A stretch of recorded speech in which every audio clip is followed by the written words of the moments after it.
Welcome to the Sleepy Historian, where ancient crumbs, forgotten customs, and quiet footsteps through time are softly unwrapped like old parchment. This is a space for boring history for sleep, and soft-spoken history documentaries designed not to excite, but to ease your mind gently toward rest. Whether you're falling asleep to relaxing history, winding down with ambient storytelling, or just need a bit of quiet, comforting companionship in the background, you've come to the right village. Tonight, our sleepy subject is snacks. Not the packaged kind. Not crunchy chips or glistening donuts. We're going much further back, to the weird little bites tucked into pockets, hawked from carts, or sizzled in buttered pans in the quiet kitchens of medieval Europe. These are the forgotten finger foods. The spice wafers and barley fritters. The sticky fruit rolls. The fried cheese dumplings shaped like birds. The sweetened leeks and candied pine nuts rolled in honey. You won't find them in your history textbooks. But they were real and they mattered because hunger is timeless.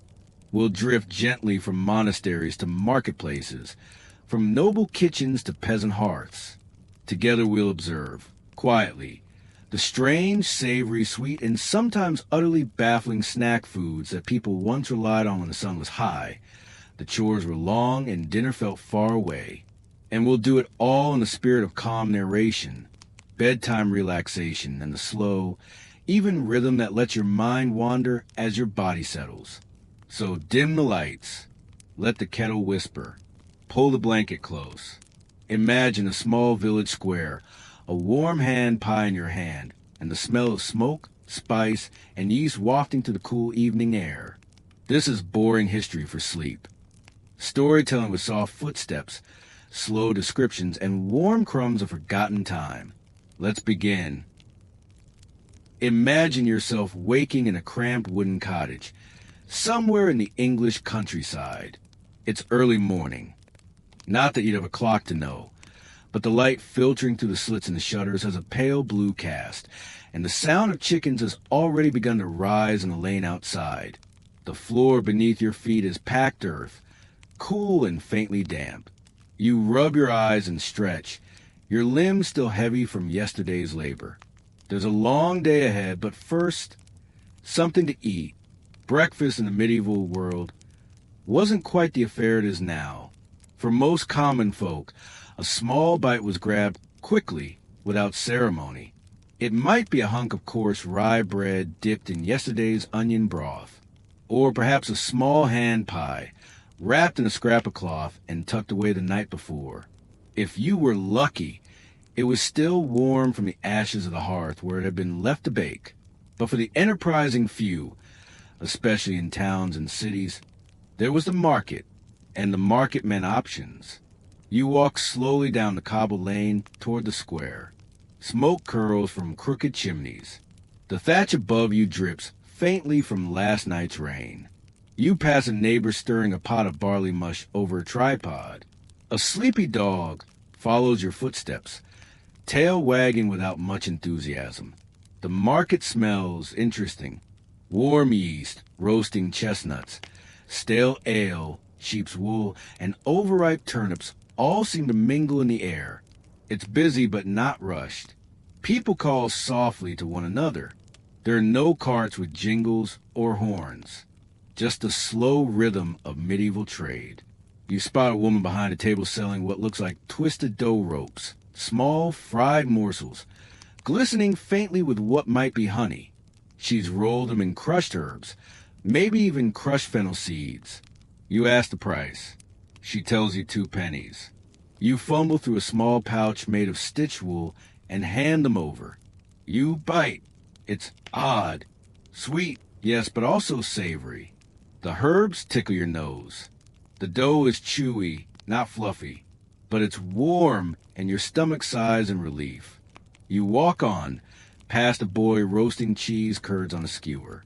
He's using an iron stick over coals, turning them slowly so they crisp at the edges. A monk passes by, buys one, and tucks it into his sleeve. It disappears as though it were a coin.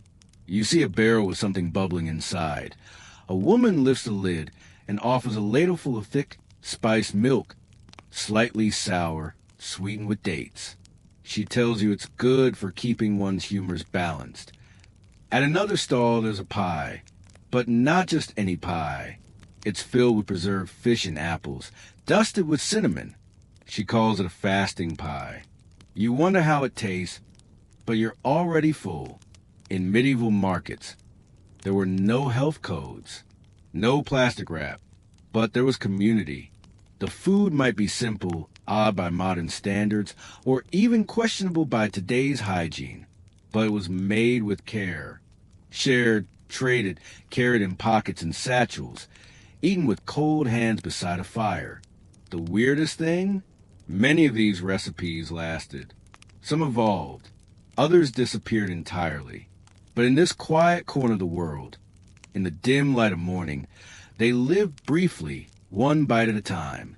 You sip the last of your broth, tuck the rest of your fritter away for later, and step into the unfolding day. By midday, the world has warmed. The village is buzzing in that slow, medieval sort of way. Not rushed, never hurried, but full of the rhythm of hands at work. Imagine you're back from the market now. You've delivered the morning bread, traded a few eggs, and mended the fence behind the goat shed. The sun is overhead, and there's a lull before the next round of chores. Your stomach speaks again. In a world without convenience stores or packaged treats, snacking wasn't a luxury. It was a necessity. People burned through calories faster than they could count them, not that they were counting. And so, across meadows and manors, strange little midday bites found their way into the hands of tired workers, wandering clergy, and curious children. Let's step into one of those kitchens, not a grand, echoing castle hearth, but a small, soot-darkened cottage tucked at the edge of a pasture. The cook is stirring something in a shallow pot, a kind of thick oat mash, peppered with dried peas and salted scraps of fish skin. It smells earthy. She spoons a dollop onto a slab of hard bread and hands it to a boy who's been turning the spit since sunrise. He nods, thanks her, and eats it in 2 bites. Another woman slices turnips and tosses them in goose fat to roast over the flames. She sprinkles them with rosemary and a pinch of what she calls ground garlic, though it may actually be crushed wild leeks. A child brings in a basket of apples, bruised and sweet. One by one, they're cored, stuffed with cheese curds and raisins, and pressed into the ashes of the fire to roast. The skin's blackened, but inside, a sticky, tangy blend that oozes when you bite in. Elsewhere, in the nearby monastery, the midday snack is a different affair. The brothers are allowed a modest pause between prayers and study. They move in silence to the refectory. One by one, small wooden bowls are handed out, each with a handful of boiled chestnuts and a soft barley cake flavored with sage and honey. No talking, no chewing loudly, just a gentle rustle of habits and the crackle of firewood. You might think monks would live on bread and water alone, but within the limits of their rules, monastic kitchens were surprisingly inventive, and often their snacks were healthier and weirder than the fare found in the street. Ever heard of almond cheese? Not cheese at all, but blend of ground almonds, rose water, vinegar, and a little saffron, shaped to resemble soft cheese. It was served chilled in the summer months to those too delicate or too wealthy to eat what commoners did. Meanwhile, just outside the city wall, a traveling tinker sits down his pack and unwraps a flat cake baked in a dried cabbage leaf. It's filled with beans, wild mustard seeds, and crushed gooseberries. It looks unappetizing, but the man eats it with relish, tearing off bites as he watches a group of shepherds drive their flock through the gate. A peddler nearby sells sweet root sticks, thin strips of candied parsnip boiled in honey and rolled in mint. They're tied in bunches with a bit of straw and sold to children for a coin or 2. One girl licks hers slowly, her face scrunching at the taste. And in the garden behind the apothecary's hut, you'll find a strange brew being steeped. vinegar, onion skins, and crushed cherries. Supposedly a remedy for melancholy, but it's also sipped cold on hot days like a tangy tonic. These weren't meals. These were moments. Brief, flavorful interruptions in long, laborious days. Strange combinations born from necessity and availability. Local ingredients, humble methods, and a touch of imagination.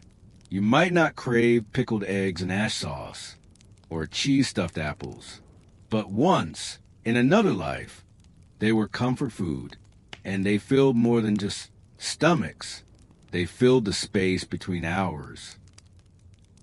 The village lanes gave way to towns, larger, louder, more layered with noise, scent, and motion.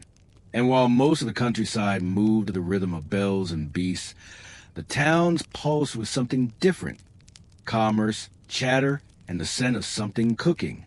If you wanted a market square of medieval town, say York, Paris, or Bruges, you'd encounter more than vegetables and tools. You'd smell food, warm and wafting from wooden carts, street corners, and stalls draped in linen. The medieval street vendor was a master of improvisation. Their menus changed by season, by region, by whatever was left over from the manor kitchens. But some treats were staples, beloved across generations and geography. One of the most common? Fried dough, a simple ball of flour, sometimes mixed with mashed peas or eggs, dropped into a pot of boiling fat. Once browned, it was scooped out, rolled in honey or sprinkled with herbs, and handed to anyone with a coin. Crisp on the outside, soft and chewy in the middle.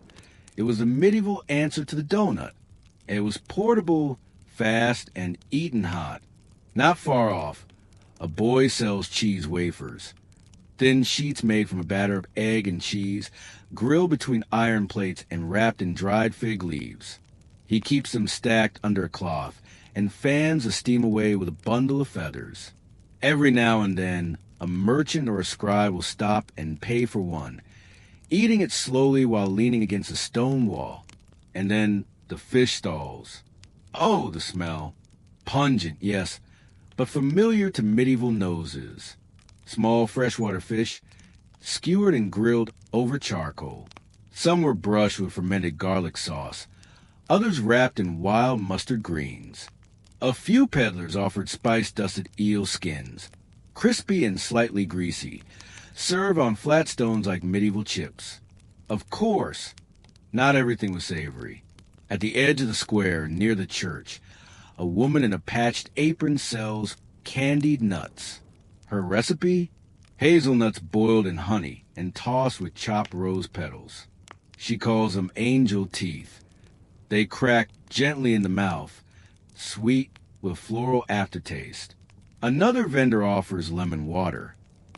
Though lemons were rare and expensive, it's more likely gooseberry juice and vinegar, sweetened with crushed berries and poured from a clay jug. But it's refreshing and it feels exotic. Townsfolk queue up with wooden cups. Every bite you encountered had a story, and every stall had a personality. Some vendors were quiet, heads down, focused on their fire. Others shouted their wares with rhymes or riddles. Buy my fritters, hot as sin. Eat one now and thin your chin. Or crisp peas in a cabbage roll. Crunch it fast or pay the toll. Children laughed. Dogs waited beneath benches. Rats watched from gutters. The street food wasn't glamorous. It wasn't clean, but it was flavorful, satisfying, and, in its own way, a performance. Now and then a noble woman in disguise might slip down from her carriage, veil pulled low, to buy a rose cake from a common stall. These cakes, soft buns dyed pink with crushed beetroot and spiced with cinnamon, were technically meant for feast days, but they sold well year-round. And who could resist? In the swirl of carts and cooks and hungry townspeople, medieval street food was more than just nourishment. It was culture. It was exchange. It was the beating heart of a town's flavor, in every sense of the word. Whether it was an eel skin crisped over hot coals or a cheesy wafer handed to a child with sticky fingers, it was a moment shared, savored, and remembered.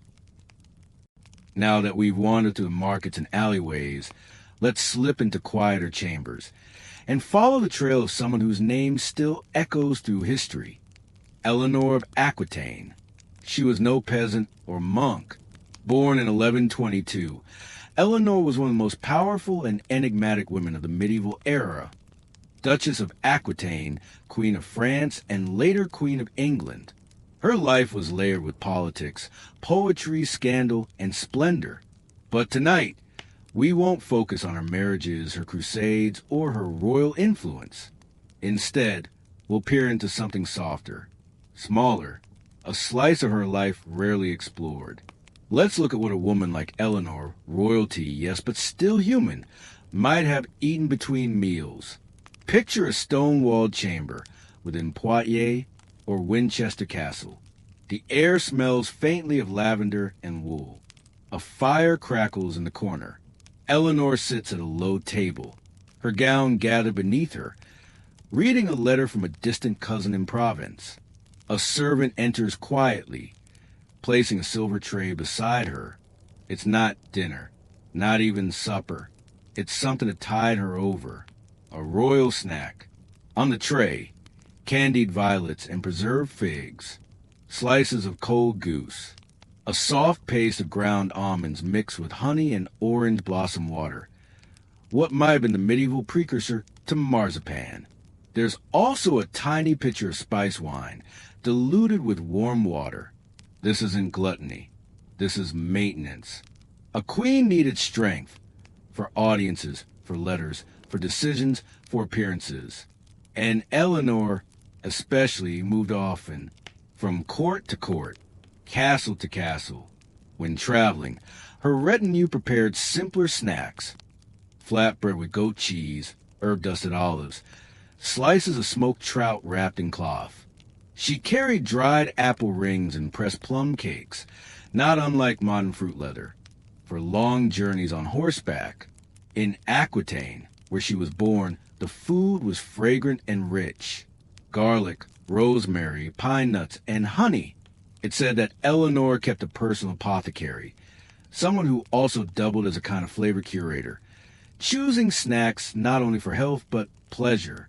And when she hosted poets and troubadours, small dishes were set out: quince jelly on dark bread, glazed chestnuts, mulled pear slices, and almond milk served warm with a dash of cinnamon. Eleanor believed in beauty, of words, of surroundings, and yes, of food. It's easy to imagine her sipping a light broth between midday meetings, nibbling on a honey cake before a musical performance, or offering a guest a handful of sugared almonds in a delicate ceramic bowl. But perhaps the most touching part of Eleanor's story was how she shared her treats. She was known to give food, not gold or gems, but food, to those she respected. A story tells of a basket sent to a monastery after a snowfall, barley loaves, candied ginger, and a sealed jar of preserved citrus peel, a rare delicacy, a simple kindness. She also ensured her ladies-in-waiting were fed well, not only at meals, but during long nights spent sewing, rehearsing court rituals, or traveling in cold weather. She insisted that mulled wine and oat biscuits be brought to them before bed. It wasn't just royal indulgence. It was care for herself and for others. So often, history remembers Eleanor as fierce, bold, unforgiving, a political schemer, a queen with ire in her spine. But through the lens of food, of snacks no less, we glimpse another side, a woman who found comfort in almonds and oranges, who softened her world with sugared petals, who remembered the quiet needs of those around her. Not a throne, not a battle, but a fig, dried in the sun, wrapped in a cloth of violet silk. That, too, was her legacy. Step now into the hushed stone corridors of a medieval monastery. The air is cool, tinged with beeswax and damp stone. Candles flicker along the walls, their light pooling on rough floors. The world outside is busy, filled with carts, kings, and marketplaces. But in here, the rhythm of life is slow, silent, sacred, and yet, even among the cloisters and cold chapels, people got hungry. Let's explore the quiet world of monastic snacks, the small, secret indulgences tucked between prayers, chants, and long hours of stillness. The rule of Saint Benedict, which guided monastic life for centuries, was clear. Monks and nuns were to live simply. Meals were taken together in silence. There was no talking during food. Instead, scripture was read aloud while others chewed quietly.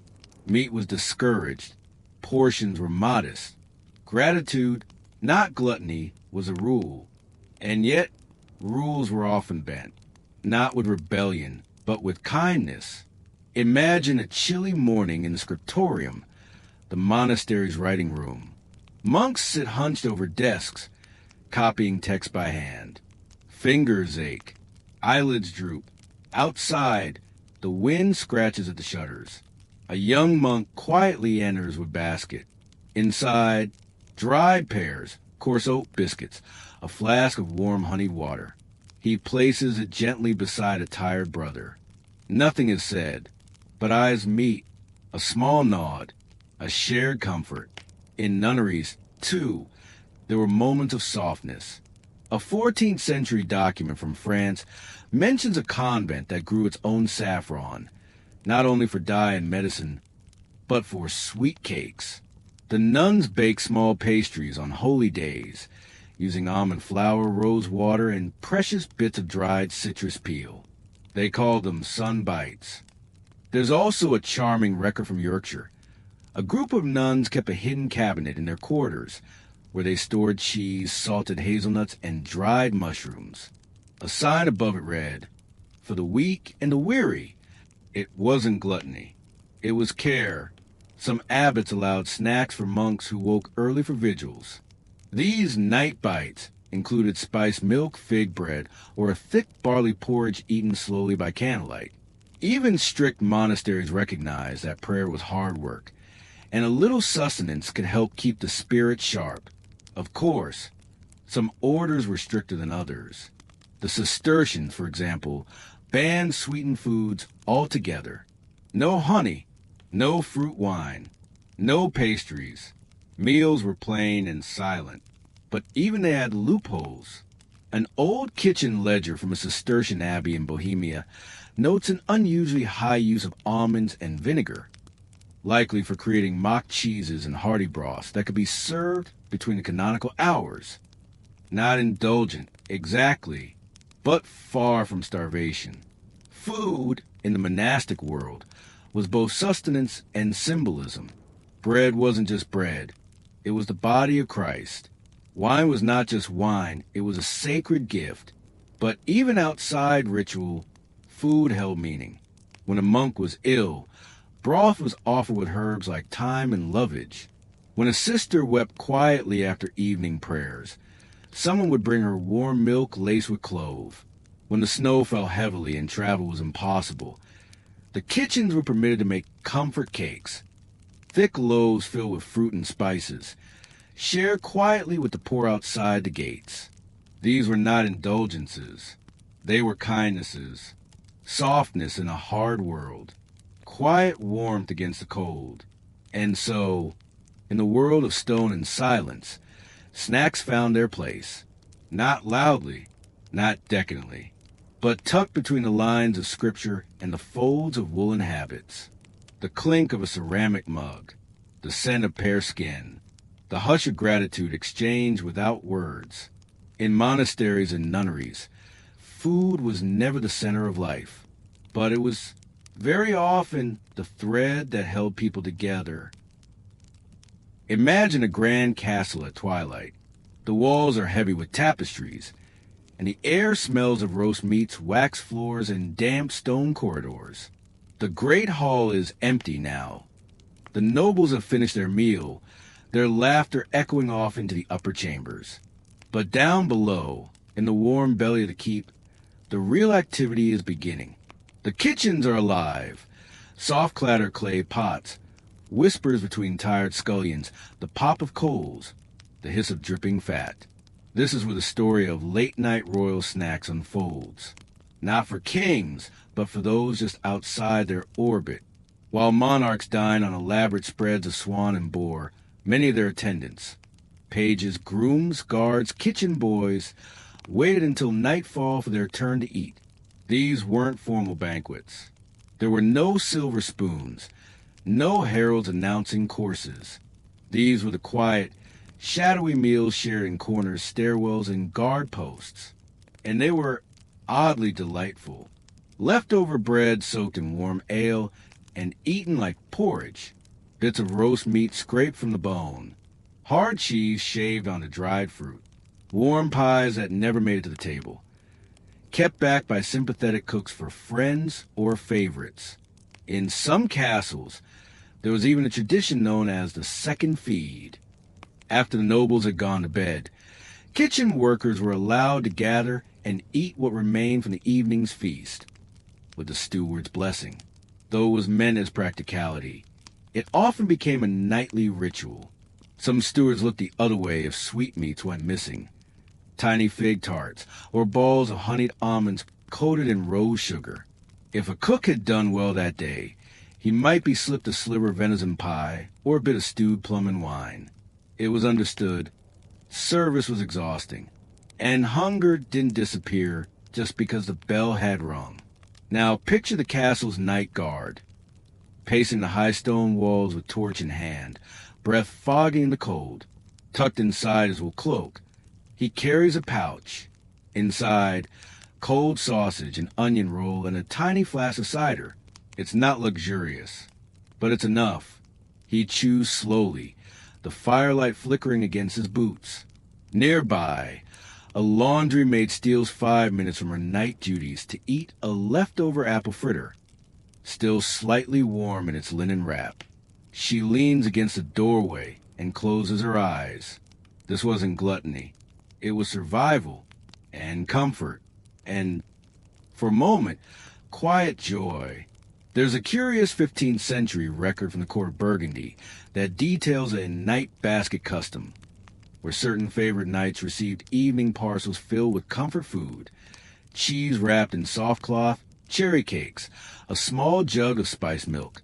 And in France, at the Chateau de Vincennes, a cook named Thibault was known for making dream dumplings, filled with egg, custard, and cloves, served only at midnight to tired scribes and secretaries. The nobility had their banquets, true, but those who served the court carved out their own rituals, their own small hidden joys. After the noise died down, after the torches were lowered, they found sweetness in what was left behind, and often those leftovers were more satisfying than the feast itself. Let's leave the castles and cloisters behind now. Step instead into the winding maze of a medieval city. The stone streets are uneven underfoot, slick with yesterday's rain and today's boots. Smoke curls from crooked chimneys. Laundry flaps lazily across narrow alleys. And the air hums, not with silence, but with murmurs, bells, wheels, footsteps, and food. You're walking through the living stomach of a city. And you're hungry, but not for feasts or banquets. No, what you need is fast, filling, and familiar. Something warm in your hands. Something sold by someone with a basket and a promise. Tonight, we rediscover a forgotten world of medieval street food. Before restaurants, before takeout windows, there were vendors. These weren't chefs. They were bakers' wives, fishermen's sons, widows, refugees, retired soldiers, and farmers with surplus to sell. They carried trays, slung kettles, or set up simple stalls. And their menus were shaped by season, region, and ingenuity. In 14th century London, you might find a pie man pushing a wooden cart, its shelves stacked with mutton pasties and eel pies, crusty, cheap, and full of mystery meat. Next to him, a woman with a brazier, hot coals, roasting onions and soft cheese wrapped in cabbage leaves.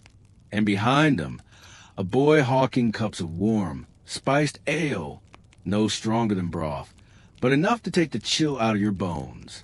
In Venice, There were fried rice balls filled with herbs and dried fish. In Prague, thick sourdough pancakes drizzled with garlic oil and honey. In Paris, bakers sold stale bread soaked in wine and rebaked into a sort of chewy snack. And in Ghent, you could buy sugar roots, candied parsnips that crackled when you bit them. But not all street food was savory. In Nuremberg, vendors sold moon cookies made from almonds and clove. In Krakow, candied rose petals pressed into wafers. And in Avignon, sticky fig and barley rounds wrapped in leaves. Some of these snacks were shaped like animals. Others looked like coins. One rare treat from Seville resembled a tiny tower and was made of layered fried dough with cinnamon. Few of these foods survive today, but for centuries, they were everywhere, passed from hand to hand, eaten on the go, whispered about in recipe books, and banned occasionally by annoyed city councils. What did they taste like?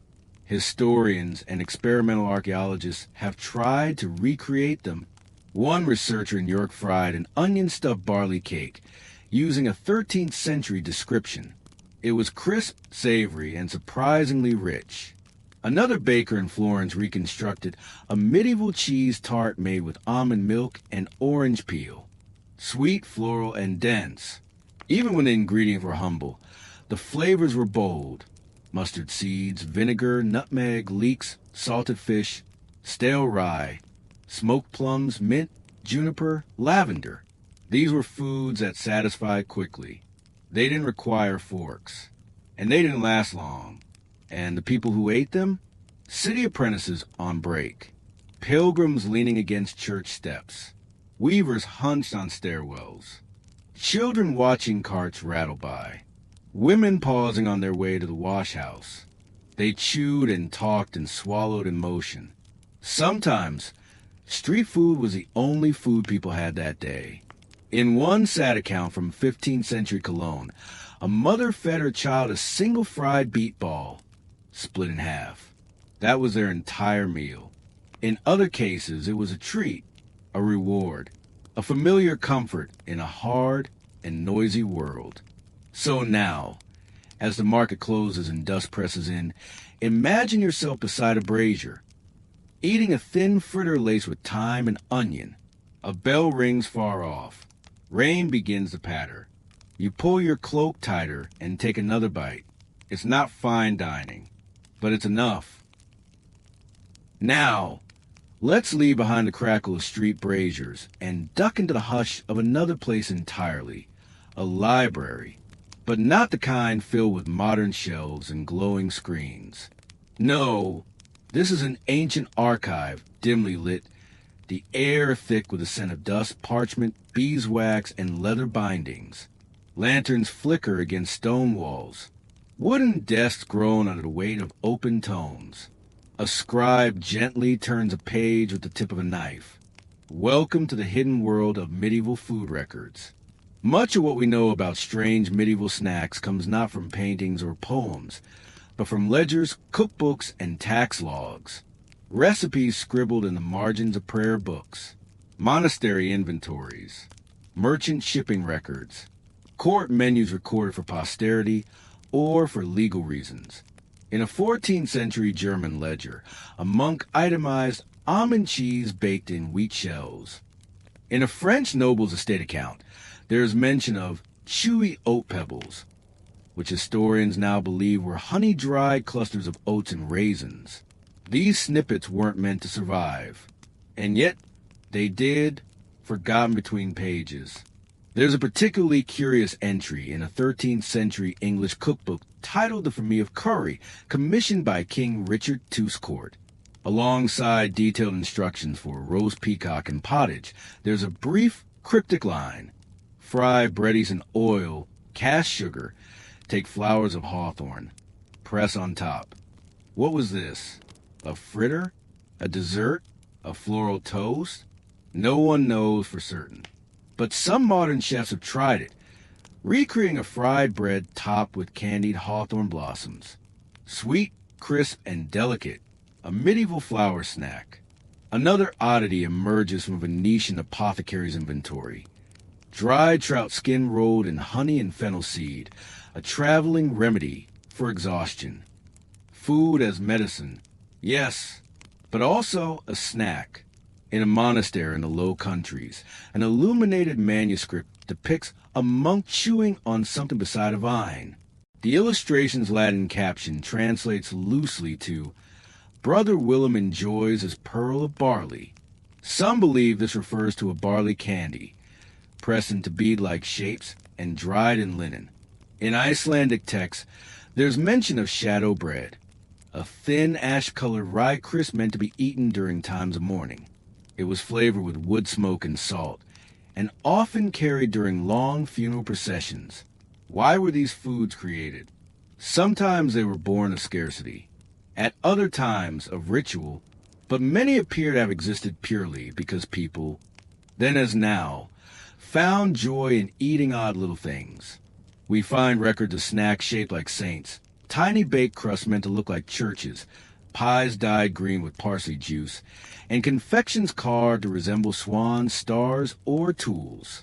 In one Spanish archive, a noblewoman's inventory lists pastels of quince and mint, baked in the shape of hunting horns. Elsewhere, a tax ledger from Bruges shows charges for a wheel of pressed milk delivered to a merchant, likely a soft cheese intended for midday munching. These curiosities don't appear on modern menus. They have no celebrity chefs, no glossy cookbooks, no restaurants devoted to their memory, but they fed real people, and some were beloved, remembered in poems, sketched into margins, offered as comfort after long work or heartbreak. As you rest in this quiet archive, surrounded by ancient whispers and ink parchment, you might wonder, what snack would you have reached for if you'd lived in this time? Perhaps a candied barley pearl, or a hawthorn blossom toast. A sweet, strange comfort forgotten but not entirely lost. Not every snack in the Middle Ages was sold in the street or scribbled in a ledger. Some were sacred, some were whispered, some were eaten only at twilight or in secret. And tonight, under a sky fading to velvet, we step softly into this more mysterious realm, where food met faith, folklore, and forgotten customs.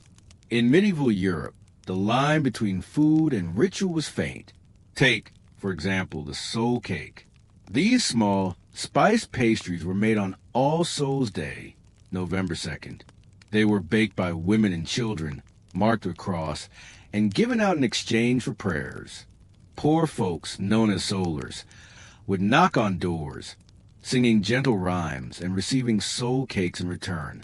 They were circular, often made with nutmeg, allspice, and dried currants. Slightly sweet, but their sweetness came not from sugar alone, but from intention. Each bite carried memory, remembrance, hope for the departed. Then there was the bishop's breath, a curious treat from medieval Hungary. This was a soft, wine-soaked bread wrapped in cloth and steeped in warm spiced air. It was believed to comfort the sick and ease the passing of the dying. It was rarely eaten in public. Instead, it was placed beside the pillow. Crumbs left on the cloth were buried with the deceased. Not food, exactly, but not quite not food either. In some villages in the Alps, people would bake dream cakes on Midsummer's Eve. These were simple flour cakes with herbs, usually mugwort, thyme, or clover. They were left outside overnight, believed to draw away bad dreams and invite good fortune. Children would wake up and nibble them before sunrise. If the cake had vanished, it meant the spirits had taken your worries. If it remained, well, you tried again next year. Monks, too, had their secret snacks. In Cistercian monasteries, there are references to herbal clusters, barley dough baked with mint, rose, and vinegar. These were meant to calm the stomach and the spirit. Taken after evening prayers, a gentle remedy, a spiritual snack. Even in the strictest abbeys, where meat was forbidden and meals were silent, there was room for soft comfort. Warm gruel with honey, a slice of rye baked with plums. A single fig shared in candlelight. There were also foods never to be eaten casually. In Wales, a dish called buttern was made only during childbirth. A sweet, thickened ale with toasted oats and herbs.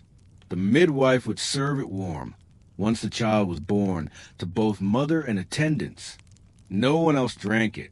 In Slavic lands, kvass bread was soaked in fermented berry juice and served during wakes, a way of celebrating the sweetness of life while mourning its loss. These were ritual foods, made only for moments that passed too quickly. Their recipes weren't written. They were taught in kitchens, passed hand to hand, season to season, and always with reverence. Tonight, as you drift between waking and sleeping, picture one of these customs unfolding. A child knocking softly on a wooden door, singing for a soul cake. A quiet sister pressing mint dough into round wafers by candlelight. A cloth bundle placed beside the dying, fragrant with wine and spice. In a world without clocks or screens, snacks were not distractions. They were symbols, soft rituals that passed through hands, then disappeared. Now we step beyond the village green and monastery wall, beyond markets and meadows and smoky roadside griddles. We enter a different world, one of velvet and perfume, feathered sleeves and jeweled goblets. But even here, in the stone halls of castles and palaces, where oil lamps flicker against tapestries, and the air smells of lavender and firewood, snacking still occurred. Not often in public, not always for nourishment, but often in secret. Imagine yourself as a lady-in-waiting in the court of Queen Isabel of France. It's the late 14th century. You've spent hours helping her dress, arranging her hair, holding up long scrolls of correspondence. Court life is rigid. Your hands are always folded, your spine always straight. And yet, just before bed, just past the hour of prayer, someone brings you a little dish. It's candied quince paste, deep amber, sliced thin. It's laid out with walnuts, almonds, and a wedge of soft cheese. A sliver of almond bread on the side. This is not dinner. This is indulgence. A courtly treat. Royal kitchens produce feasts. Yes, long tables groaning with birds, pies, and wine. But they also crafted smaller delicacies, tucked away for private enjoyment.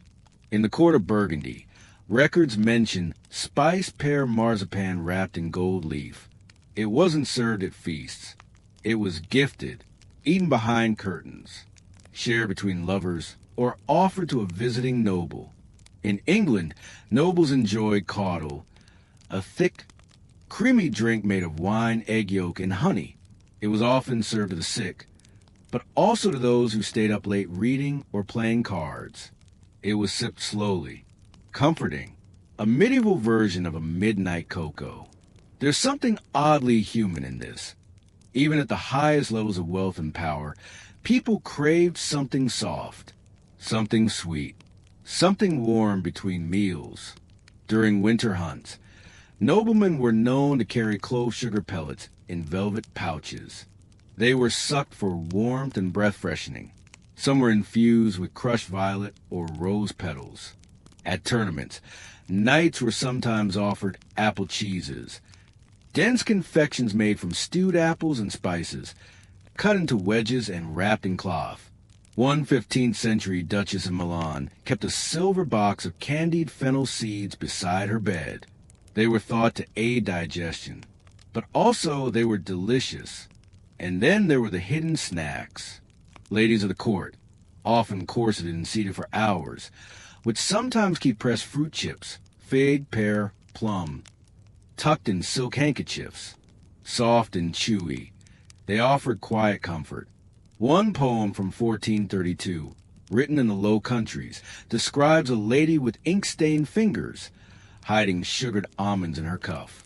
Perhaps a bored scribe, perhaps just a human, longing for sweetness. In the opulent households of Florence, it was fashionable to freeze small dishes of honeyed milk in winter, leaving them in marble basins overnight. These early frozen desserts were eaten only in private. They were expensive and oddly delicate. Tonight, as your eyes grow heavy, think of the strange contrast. A king with a gold chalice, sipping warm spiced milk before sleep. A duchess savoring candied ginger while her attendants doze. A noble child crunching rose sugar as the fire fades. All the power in the world, and still the need for comfort, for softness, for something sweet in the quiet. Because whether you were cloaked in fur or wrapped in linen, the rhythms of the stomach and the longing for pleasure remained the same. While banquets dazzled and daytime meals were documented in courtly records, some of the most fascinating culinary moments in the lives of the medieval elite happened at night in secret. Not just nibbles of marzipan, but entire midnight meals, whispered between chambermaids, guarded by loyal stewards and tucked into the shadows of the manor. Let's dim the lights now and drift into this quieter world. In the courts of late medieval France, there was a term, superdiminuit, midnight supper. It was rarely official, never announced, and usually discouraged by household stewards who managed food supplies. But the nobility, unbound by the rhythms of labor's day, often slept late and rose after nightfall. So after an evening of music, chess, or storytelling, they might summon their kitchen servants. A tiny roast capon, cheese pies, a bowl of warm milk thickened with honey and sage. Not much, but enough to bring comfort. And gossip, always gossip. These quiet gatherings became social rituals of their own, less formal than banquets, but far more personal. In Renaissance Italy, meringues secrete, secret bites, were whispered about among noble women. A lady might keep preserved cherries and syrup sealed beneath her bed. Another might hoard saffron buns, pressed flat and stored between books. In Venice, there are records of moon parties hosted by wealthy widows, small, candlelit gatherings on balconies overlooking canals. They would serve chilled almond milk, pine nut cakes, and candied orange peels. Nothing extravagant, but the setting made them feel illicit, dreamy, special. The food was quiet, soft, dissolving on the tongue. Some of these feasts were practical. In castles, the kitchens often cooled down long after dusk. That was when the bread ovens, still warm, could bake soft oat cakes or barley rounds without needing a full fire. Leftover stew could be thickened and reshaped into a savory tart. For insomniac lords or restless pages, these made perfect midnight comforts. A hot bite in the silence, a reason to wander the halls without question. There were also forbidden indulgences. Some clerics and physicians warned against eating late at night. It was said to cause bad dreams, laziness, even temptation. But this only added to the allure. In the German Duchy of Saxony, there's mention of nobles who dipped stale bread into rose wine, claiming it eased melancholia. In Bohemia, a noble family was known for preparing dream syrup, a mixture of crushed poppy, honey, and heated milk, which was eaten with thick slices of rye toast. It wasn't medicine. It wasn't really food either, but it calmed the nerves, slowed the mind, and in the quiet of a flickering chamber, it was all that was needed. And then there were the whispers of indulgence gone too far. A certain lord in the Low Countries was said to keep a roasted dormouse in spiced oil beside his bed, not for nourishment, but because the scent reminded him of childhood. A Scottish noblewoman allegedly hired a cook to bring her a bite of something green every evening, whether that meant herbs, a cooked leek, or simply a sprig of mint. Even these small requests, these midnight urges, tell us something simple and profoundly human.